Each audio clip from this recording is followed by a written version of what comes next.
ನಮಸ್ಕಾರ ವೀಕ್ಷಕರೇ, ಈಗ ತಾನೇ ಬಂದಂಥ ಸುದ್ದಿ, ಇವತ್ತಿನ ಬ್ರೇಕಿಂಗ್ ನ್ಯೂಸ್, ಇವತ್ತಿನ ಗುಡ್ ನ್ಯೂಸ್ ಮತ್ತು ಇವತ್ತಿನ ನ್ಯೂ ಅಪ್ಡೇಟ್ ಏನೆಂದರೆ ರಾಜ್ಯದ ಗೃಹಲಕ್ಷ್ಮಿಯರಿಗೆ ಸರ್ಕಾರದಿಂದ ಬಿಗ್ ಅಲರ್ಟ್. ನಿಮ್ಮ ಖಾತೆಗೆ 2,000 ರೂಪಾಯಿ ಬರಬೇಕಾ ಅಂದರೆ ಯಾವ ಕೆಲಸ ಮಾಡಲೇಬೇಕಾಗುತ್ತದೆ?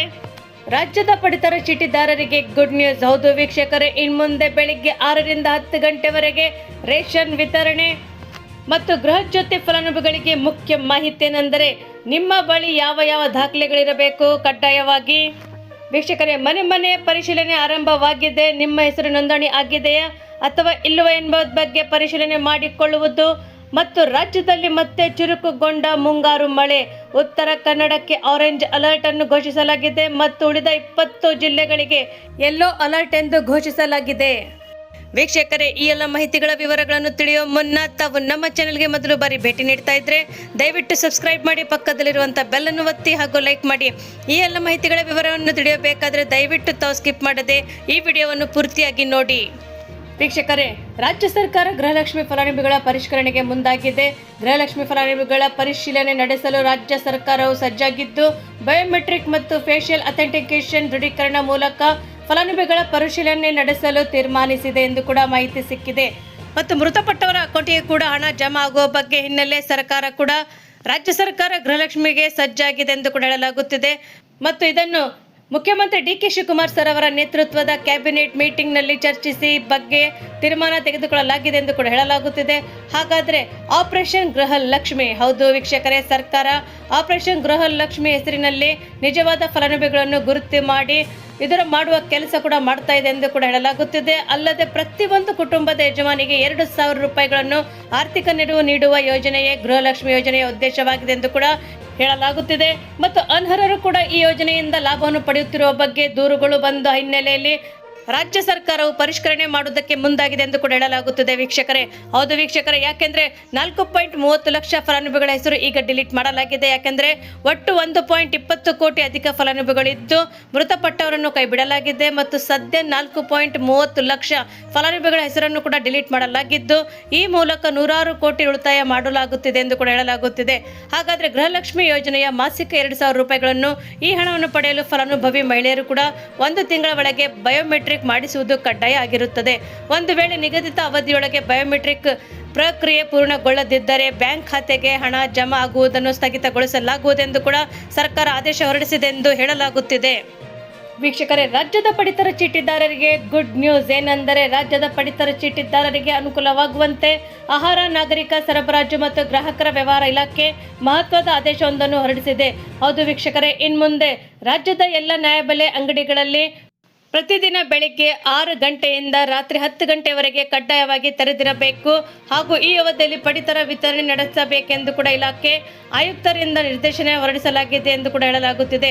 ಮತ್ತು ಜುಲೈ 2026ರ ಅನ್ನಭಾಗ್ಯ ಅಕ್ಕಿ ಮತ್ತು ರಾಷ್ಟ್ರೀಯ ಆಹಾರ ಭದ್ರತಾ ಕಾಯ್ದೆ ಅಡಿಯಲ್ಲಿ ವಿತರಿಸಲಾಗುವಂಥ ಅಕ್ಕಿಯನ್ನು ಕೂಡ ಫಲಾನುಭವಿಗಳಿಗೆ ಯಾವುದೇ ವಿಳಂಬವಿಲ್ಲದೆ ತಲುಪಿಸುವ ಉದ್ದೇಶದಿಂದ ಈ ಆದೇಶವನ್ನು ಹೊರಡಿಸಲಾಗಿದೆ ಎಂದು ಕೂಡ ಹೇಳಲಾಗುತ್ತಿದೆ. ಮತ್ತು ಕೆಲವು ಜಿಲ್ಲೆಗಳಲ್ಲಿ ಕೂಡ ನ್ಯಾಯಬೆಲೆ ಅಂಗಡಿ ಮಾಲೀಕರು ಕೂಡ ಸಗಟು ಮಳಿಗೆಗಳಿಂದ ಆಹಾರ ಧಾನ್ಯಗಳನ್ನು ಪಡೆದುಕೊಂಡು ಸಂಪೂರ್ಣವಾಗಿ ವಿತರಣೆ ಮಾಡುವುದರಲ್ಲಿ ತಕ್ಷಣವೇ ಆರಂಭಿಸಲು ವಿಳಂಬ ಮಾಡುತ್ತಿರುವುದು ಇಲಾಖೆಯ ಗಮನಕ್ಕೆ ಬಂದಿದೆ. ಮತ್ತು ಕೆಲವು ಕಡೆ ಆಹಾರ ಧಾನ್ಯಗಳನ್ನು ಬಂದ ಬಳಿಕವೇ ವಿತರಣೆ ಆರಂಭಿಸಿದ್ದು ಕೂಡ ಪ್ರಕರಣಗಳು ಕೂಡ ವರದಿ ಬಂದಿದೆ.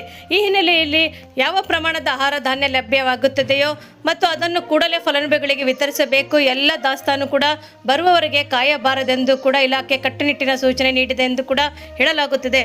ಮತ್ತು ಜುಲೈ ಅಂತ್ಯದ ಒಳಗಡೆ ವಿತರಣೆ ಪೂರ್ಣಗೊಳಿಸುವುದು ಸೂಚನೆ ಕೊಡಲಾಗಿದೆ. ಮತ್ತು ಜುಲೈ ತಿಂಗಳ ಆಹಾರ ಧಾನ್ಯ ಮತ್ತು ಅನ್ನಭಾಗ್ಯ ಅಕ್ಕಿ ವಿತರಣೆಯಲ್ಲಿ ಜುಲೈ 31ರ ಒಳಗಡೆ ಪೂರ್ಣಗೊಳಿಸಬೇಕೆಂದು ಕೂಡ ಆದೇಶದಲ್ಲಿ ಸ್ಪಷ್ಟಪಡಿಸಲಾಗಿದೆ. ಇದಕ್ಕಾಗಿ ಎಲ್ಲ ನ್ಯಾಯಬೆಲೆ ಅಂಗಡಿಗಳು ಪ್ರತಿದಿನ ಬೆಳಗ್ಗೆ 6 ಗಂಟೆಯಿಂದ ರಾತ್ರಿ 10 ಗಂಟೆಯವರೆಗೆ ಕಾರ್ಯನಿರ್ವಹಿಸುವುದು ಕಡ್ಡಾಯವಾಗಿದೆ ಎಂದು ಕೂಡ ಹೇಳಲಾಗುತ್ತಿದೆ.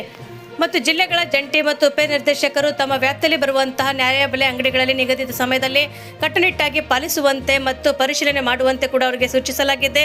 ಆಹಾರ ನಿರೀಕ್ಷಕರು ನಿಯಮಿತವಾಗಿ ಮೇಲ್ವಿಚಾರಣೆ ನಡೆಸಿ ಅರ್ಹ ಪಡಿತರ ಚೀಟಿದಾರರಿಗೆ ಸಂಪೂರ್ಣ ಆಹಾರ ಧಾನ್ಯ ವಿತರಣೆ ಆಗುವ ಖಚಿತಪಡಿಸಿಕೊಳ್ಳಬೇಕೆಂದು ಕೂಡ ಇಲಾಖೆಗೆ ಆದೇಶಿಸಿದೆ. ಮತ್ತು ಸರ್ಕಾರದ ಆದೇಶವನ್ನು ಉಲ್ಲಂಘಿಸಿ ನಿಗದಿತ ಸಮಯದಲ್ಲಿ ಅಂಗಡಿ ತೆರೆಯದಿದ್ದರೆ ಅಥವಾ ಪಡಿತರ ವಿತರಣೆಯಲ್ಲಿ ಕೂಡ ಅನಗತ್ಯ ವಿಳಂಬ ಮಾಡಿದರೆ ಸಂಬಂಧಪಟ್ಟ ನ್ಯಾಯಬೆಲೆ ಅಂಗಡಿ ವಿತರಕರ ವಿರುದ್ಧ ನಿಯಮಾನುಸಾರವಾಗಿ ಕಠಿಣ ಕ್ರಮವನ್ನು ಕೈ ತೆಗೆದುಕೊಳ್ಳಲಾಗುವುದೆಂದು ಕೂಡ ಆಹಾರ ಮತ್ತು ನಾಗರಿಕ ಸರಬರಾಜು ಮತ್ತು ಗ್ರಾಹಕರ ವ್ಯವಹಾರಗಳ ಇಲಾಖೆ ಎಚ್ಚರಿಕೆ ನೀಡಿದೆ ಎಂದು ಕೂಡ ಹೇಳಲಾಗುತ್ತಿದೆ. ವೀಕ್ಷಕರೇ, ಮತ್ತೊಂದು ಮಹತ್ವದ ಮಾಹಿತಿ ಏನೆಂದರೆ ರಾಜ್ಯ ಸರ್ಕಾರದ ಪಂಚ ಗ್ಯಾರಂಟಿ ಯೋಜನೆಗಳಲ್ಲಿ ಒಂದಾದಂತಹ ಗೃಹ ಜ್ಯೋತಿ ಯೋಜನೆಯ ಫಲಾನುಭವಿಗಳ ಮನೆ ಮನೆಗೆ ದಾಖಲೆ ಪರಿಶೀಲನಾ ಕಾರ್ಯಕ್ರಮವು ಕೂಡ ಈಗಾಗಲೇ ಆರಂಭಗೊಂಡಿದ್ದು ಮತ್ತು ನೌಕರರು ಗ್ರಾಹಕರ ಮನೆ ಮನೆಗೆ ಹೋಗಿ ಭೇಟಿ ನೀಡಿ ಮಾಹಿತಿಗಳನ್ನು ಪಡೆಯುತ್ತಿದ್ದಾರೆ.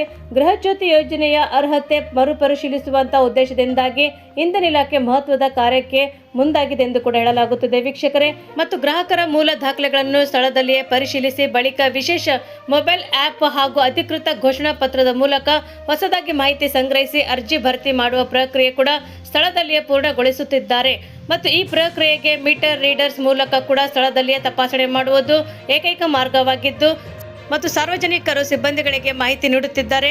ಮನೆ ಮನೆಗೆ ಭೇಟಿ ನೀಡಿದ ಸಂದರ್ಭದಲ್ಲಿ ಫಲಾನುಭವಿಗಳು ಆಧಾರ್ ಕಾರ್ಡ್, ಇತ್ತೀಚಿನ ಪಾಸ್ಪೋರ್ಟ್ ಅಳತೆಯ ಭಾವಚಿತ್ರ, ಮತದಾರರ ಗುರುತಿನ ಚೀಟಿ, ಪ್ಯಾನ್ ಕಾರ್ಡ್, ರೇಷನ್ ಕಾರ್ಡ್, ಪಡಿತರ ಚೀಟಿ ಮತ್ತಿತರ ದಾಖಲೆಗಳನ್ನು ಕೂಡ ನೀಡಿ ಗೃಹ ಜ್ಯೋತಿ ಯೋಜನೆಯ ಪರಿಷ್ಕರಣಾ ಕಾರ್ಯಕ್ಕೆ ಕೈ ಜೋಡಿಸುವ ಕಾರ್ಯ ನಡೆದಿದೆ ಮುಂದಾಗಬೇಕೆಂದು ಕೂಡ ಹೇಳಲಾಗುತ್ತಿದೆ.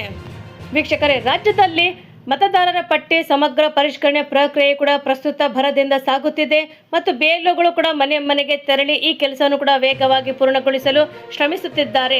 ಮತದಾರರು ಸಹ ಸ್ವಯಂ ಪ್ರೇರಿತವಾಗಿ ಮುಂದೆ ಬಂದು SIRನಲ್ಲಿ ಕೂಡ ಭಾಗವಹಿಸಲಿದ್ದು ಬಿಎಲ್ಒಗಳು ನೀಡಿದಂಥ ನಮೂನೆಗಳನ್ನು ಕೂಡ ಭರ್ತಿ ಮಾಡಿ ಹಿಂತಿರುಗಿಸುತ್ತಿದ್ದಾರೆ. ಅಲ್ಲದೆ ಈ ಫಾರ್ಮ್ಗಳನ್ನು ಕೂಡ ಬಿಎಲ್ಒಗಳು ಪ್ರತಿನಿತ್ಯ ಚುನಾವಣಾ ಆಯೋಗದ ಒಂದು ಡೇಟಾಬೇಸ್ಗೆ ಅಪ್ಲೋಡ್ ಮಾಡುತ್ತಿದ್ದು ಮತ್ತು ಪ್ರತಿದಿನ ಮಾಹಿತಿಯನ್ನು ಕೂಡ ಅದೇ ದಿನ ಅಪ್ಲೋಡ್ ಮಾಡಿದಾಗಷ್ಟೇ SIR ಪ್ರಕ್ರಿಯೆ ಪೂರ್ಣಗೊಳ್ಳುತ್ತದೆ ಎಂದು ಕೂಡ ಪರಿಗಣಿಸಲಾಗುತ್ತಿದೆ.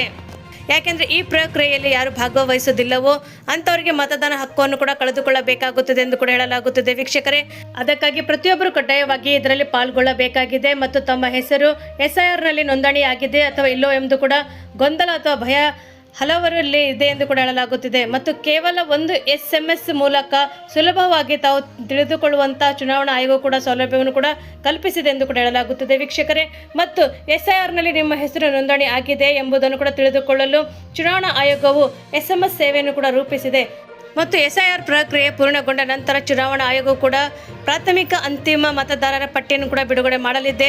ಅದರಲ್ಲಿ ನಿಮ್ಮ ಹೆಸರು ಇದೆ ಎಂಬುದನ್ನು ಕೂಡ ಪರಿಶೀಲಿಸಬಹುದಾಗಿದೆ ಮತ್ತು ವಿವರಗಳಲ್ಲಿ ತಪ್ಪುಗಳಿದ್ದರೆ ತಿದ್ದುಪಡಿ ಮಾಡಿಕೊಳ್ಳಲು ಕೂಡ ಆಯೋಗ ಅವಕಾಶ ನೀಡಲಿದೆ. ಚುನಾವಣೆಯ ಸಮಯದಲ್ಲಿ ಯಾವುದೇ ತೊಂದರೆ ಎದುರಾಗಬಾರದೆಂದು ಕೂಡ ಈಗಾಗಲೇ ನಿಮ್ಮ ವಿವರಗಳನ್ನು ಕೂಡ ಪರಿಶೀಲಿಸಿಕೊಳ್ಳಲು ಅವಕಾಶವಿದ್ದು ಮತ್ತು ನಿಮ್ಮ ಫಾರ್ಮ್ಗಳನ್ನು ಕೂಡ ಆನ್ಲೈನ್ನಲ್ಲಿ ಭರ್ತಿ ಮಾಡಲು ಕೂಡ ಅವಕಾಶ ನೀಡಲಾಗಿದೆ. ಆಯೋಗದ ಅಧಿಕೃತ ವೆಬ್ಸೈಟ್ಗಳಲ್ಲಿ ಭೇಟಿ ನೀಡಿ ನಿಮ್ಮ ಫಾರ್ಮನ್ನು ಕೂಡ ಭರ್ತಿ ಮಾಡಿ ನಂತರ ಅದನ್ನು ಬಿಎಲ್ಒಗಳಿಗೆ ತಲುಪಿಸಬಹುದಾಗಿದೆ. ಮತದಾರರ ಪಟ್ಟಿ ಸಮಗ್ರ ಪರಿಷ್ಕರಣೆ ಕೂಡ ಅಂದರೆ SIR ಸ್ಟೇಟಸ್ ಅನ್ನು ಕೂಡ ಮೊಬೈಲ್ SMS ಮೂಲಕ ಕೂಡ ಸುಲಭವಾಗಿ ಪರಿಶೀಲಿಸಿಕೊಳ್ಳಬಹುದೆಂದು ಕೂಡ ಹೇಳಲಾಗುತ್ತಿದೆ. ವೀಕ್ಷಕರೇ, ರಾಜ್ಯದಲ್ಲಿ ಮುಂಗಾರು ಮತ್ತೆ ಚುರುಕುಗೊಂಡಿದ್ದು ಮುಂದಿನ 7 ದಿನಗಳ ಕಾಲ ವ್ಯಾಪಕ ಮಳೆಯಾಗಲಿದೆ ಎಂದು ಕೂಡ ಹೇಳಲಾಗುತ್ತಿದೆ.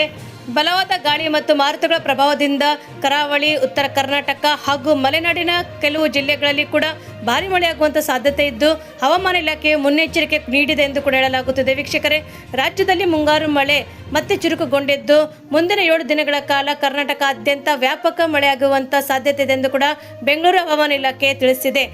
ಮತ್ತು ಜುಲೈ 22ರಿಂದ ಜುಲೈ 28ರವರೆಗೂ ಕೂಡ ರಾಜ್ಯದ ವಿವಿಧ ಜಿಲ್ಲೆಗಳಲ್ಲಿ ಭಾರಿ ಮಳೆಯಾಗುವಂಥ ಸಾಧ್ಯತೆ ಇದ್ದು ಮತ್ತು ಸಾರ್ವಜನಿಕರು ಮುನ್ನೆಚ್ಚರಿಕೆಗಳನ್ನು ವಹಿಸಬೇಕೆಂದು ಕೂಡ ಸೂಚಿಸಲಾಗಿದೆ.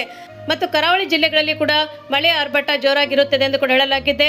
ಮತ್ತು ಉತ್ತರ ಕನ್ನಡದಲ್ಲಿ ಕೂಡ ಜುಲೈ 22ರಿಂದಲೇ ಭಾರಿ ಮಳೆ ಆಗುವಂಥ ಸಾಧ್ಯತೆ ಇದೆ ಮತ್ತು ಗಂಟೆಗೆ 30ರಿಂದ 40 ಕಿಲೋಮೀಟರ್ ವೇಗದಲ್ಲಿ ಬಲವಾದ ಗಾಳಿ ಬೀಸುವ ಸಾಧ್ಯತೆ ಇದೆ ಕೂಡ ಹೇಳಲಾಗುತ್ತಿದೆ. ಮತ್ತು ಉಡುಪಿ ಹಾಗೂ ದಕ್ಷಿಣ ಕನ್ನಡ ಜಿಲ್ಲೆಗಳಲ್ಲಿ ಕೂಡ ಭಾರಿ ಮಳೆಯಾಗುವಂಥ ಸಾಧ್ಯತೆ ಇದೆ ಮತ್ತು ಮೀನುಗಾರರು ಸಮುದ್ರಕ್ಕೆ ಇಳಿಯುವ ಮುನ್ನವೇ ಎಲ್ಲ ರೀತಿಯ ಎಚ್ಚರಿಕೆಯನ್ನು ವಹಿಸಬೇಕೆಂದು ಕೂಡ ಹೇಳಲಾಗುತ್ತಿದೆ. ಮತ್ತು ಉತ್ತರ ಒಳನಾಡಿನ ಜಿಲ್ಲೆಗಳಾದಂತಹ ಬೆಳಗಾವಿ, ವಿಜಯಪುರ, ಕಲಬುರಗಿ ಮತ್ತು ಬೀದರ್ ಜಿಲ್ಲೆಗಳಲ್ಲಿ ಭಾರಿ ಮಳೆಯಾಗುವಂಥ ಸಾಧ್ಯತೆ ಇದ್ದು ಮತ್ತು ಇಲ್ಲಿ ಗಾಳಿಯ ವೇಗ ಕೂಡ 40ರಿಂದ 50 ಕಿಲೋಮೀಟರ್ ಇರಲಿದೆ ಎಂದು ಕೂಡ ಹೇಳಲಾಗುತ್ತಿದೆ. ಮತ್ತು ಬಾಗಲಕೋಟೆ, ಧಾರವಾಡ, ಗದಗ ಮತ್ತು ಹಾವೇರಿ ಜಿಲ್ಲೆಗಳಲ್ಲಿ ಕೂಡ ಸಾಧಾರಣ ರೀತಿಯಲ್ಲಿ ಮಳೆಯಾಗುವಂಥ ಸಾಧ್ಯತೆ ಇದೆ ಎಂದು ಹೇಳಲಾಗುತ್ತಿದೆ. ಮಲೆನಾಡಿನ ಜಿಲ್ಲೆಗಳಾದಂತಹ ಶಿವಮೊಗ್ಗ, ಚಿಕ್ಕಮಗಳೂರು, ಕೊಡಗು ಈ ಜಿಲ್ಲೆಗಳಲ್ಲಿ ಮುಂದಿನ 48 ಗಂಟೆಗಳಲ್ಲಿ ಭಾರಿ ಮಳೆಯಾಗುವಂಥ ಎಚ್ಚರಿಕೆ ಇದ್ದು ಮತ್ತು ದಾವಣಗೆರೆ, ಮೈಸೂರು ಹಾಗೂ ವಿಜಯನಗರ ಜಿಲ್ಲೆಗಳಲ್ಲಿ ಕೂಡ ಸಾಧಾರಣ ಮಳೆಯಾಗುವಂಥ ಸಾಧ್ಯತೆ ಇದೆ ಎಂದು ಹೇಳಲಾಗುತ್ತಿದೆ.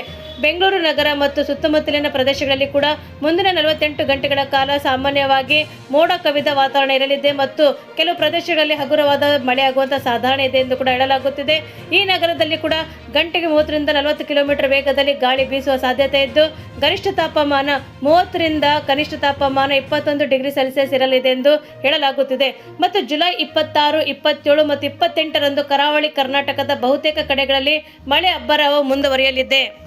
ಮತ್ತು ಜುಲೈ 23ರ ನಂತರವೂ ಕೂಡ ಉತ್ತರ ಕರ್ನಾಟಕದಲ್ಲಿ ಮಳೆಯ ತೀವ್ರತೆ ಸ್ವಲ್ಪ ಕಡಿಮೆಯಾಗುವ ಲಕ್ಷಣಗಳಿದ್ದರೂ ಕೂಡ ಮತ್ತು ದಕ್ಷಿಣ ಭಾಗದ ಒಳನಾಡಿನಲ್ಲಿ ಸಾಧಾರಣ ಮಳೆ ನಿರಂತರವಾಗಲಿದೆ ಎಂದು ಕೂಡ ಹೇಳಲಾಗುತ್ತಿದೆ. ಮಳೆ ಆರ್ಭಟದಿಂದಾಗಿ ತಗ್ಗು ಪ್ರದೇಶಗಳಲ್ಲಿ ನೀರು ನುಗ್ಗುವಂಥ ಸಾಧ್ಯತೆ ಇರುವುದರಿಂದ ಮತ್ತು ಬಲವಾದ ಗಾಳಿ ಬೀಸುವುದರಿಂದ ಹಳೆಯ ಕಟ್ಟಡಗಳು ಮತ್ತು ಮರಗಳ ಕೆಳಗಡೆ ಆಶ್ರಯ ಪಡೆಯಬಾರದೆಂದು ಕೂಡ ಹವಾಮಾನ ಇಲಾಖೆಯು ಜನರಿಗೆ ವಿನಂತಿಸಿಕೊಂಡಿದೆ ಎಂದು ಕೂಡ ಹೇಳಲಾಗುತ್ತಿದೆ.